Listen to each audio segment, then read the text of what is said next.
Hello. Hello and good morning. How are you doing today, Steve? Pretty good. How are you? Absolutely fantastic. Dude, I really want to thank you for creating 10-Year-Old Tom, because so many of us are watching this and we see not only ourselves, but we see people that are in our relationships as we grow in this society. I love to embrace this on Max.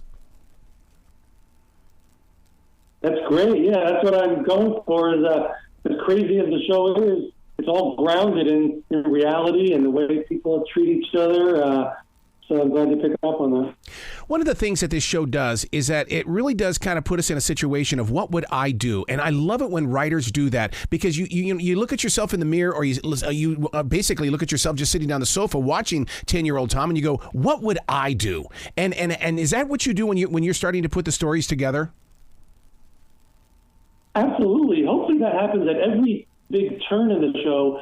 My writing tends to be based on logic and exactly what you said. What would the character do naturally? Nothing contrived, nothing silly, nothing unbelievable. It's just the premise of what he's been thrown into. There is no good answer. Mm-hmm. It's a weird spot to be in. And since he's a naive young kid who doesn't know any better, he often either makes the wrong choice or trusts and believes people a little too much. So there's hopefully a groundedness to every turn here. It's like, yeah, that kind of makes sense. Wrong as it is, it kind of makes sense. Would you say that he's the black sheep of the family, the oddball kid that just happens to be liked? And there are some that are bothered by him, but deep inside they still like Tom. I don't know if he's a black sheep. He's kind of the normal one. He's got a pretty messed up family and people doing pretty strange things. So even though he gets blamed for a lot of things, he can always defend himself, and he can always point the finger to someone else. So I try to treat him as this blank slate, this middle ground. He's just a lot of the stories just pass through him. He's not necessarily doing anything wrong himself. At least that's the way he sees it. Listeners need to understand that before you got into the animation and the TV show 10-Year-Old Tom, is that you came from the world of advertising. My God, what was it like to write copy with you? Because with your imagination and what we're seeing on TV right now, this has to be the adventure of your life. Yeah, I actually had a good run in advertising because I did a lot of Budweiser commercials. It was very entertainment-driven, just kind of writing characters, really. I did a lot of Super Bowl commercials with the Budweiser Lizards and that kind of stuff. So my first voice thing was a Clydesdale commercial where I played a donkey who always dreamt of being a Clyde. So, it wasn't that different from what I ended up doing in TV. It kind of paved the way because I think people picked up on my strong suit. It was in writing dialogue. It was in quickly creating characters that you felt like you knew and liked and cared about.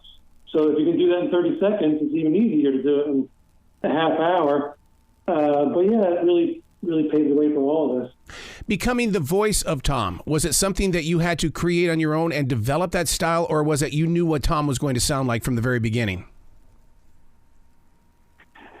Yeah, it's really just me talking. Any voice I've ever done is some version of what you're hearing right now. Mm-hmm. I don't really put much of a character on. I don't think about this stuff at all. There was really no backup plan, no nothing. It was just, I'll start talking and that's the show. It took me a while to get to that point. I didn't always have the confidence to think I was a voice actor.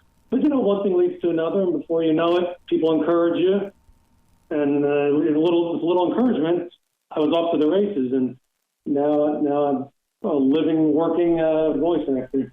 Well, speaking of voice acting, the 10-Year-Old Tom has basically become a platform for so many other actors. I mean, you've opened that door. It's fun to sit there and listen to the voice going, is that so-and-so? And then you go and do the research. Oh, my God, they're on this show, too. Yeah, I've been so happy with the actors that we get. It's always surprising. It started with Malkovich when we reached out, and it was almost as a joke. All right, might as well ask him. And then when he said yes, it was really encouraging and validating that he responded to the writing. So we just kept asking people like that. Before you know it, Duchovny is in, and Jennifer Coolidge. Yes. Bob Lennon. We got a long list. it's so much fun getting to meet half these people, let alone work with them. I feel really lucky that I get to do that. If 10-year-old Tom could host his own podcast, what would it be like? That's a good question. I don't know. He'd probably just be trying to make sense of it all and wondering why everyone around him is so crazy except him. I think he would have a lot of questions. He'd probably finally be putting people on the spot saying, what the hell is wrong with you? I don't think he'd be doing this when he's 10, but yeah, years from now, maybe that's a good podcast, looking back on it all and all the damage everyone did to him. Man, I want to congratulate you on 10-year-old Tom, and I just can't wait to watch more episodes and watch you grow as a writer and as an animator, sir. You guys be brilliant today, okay?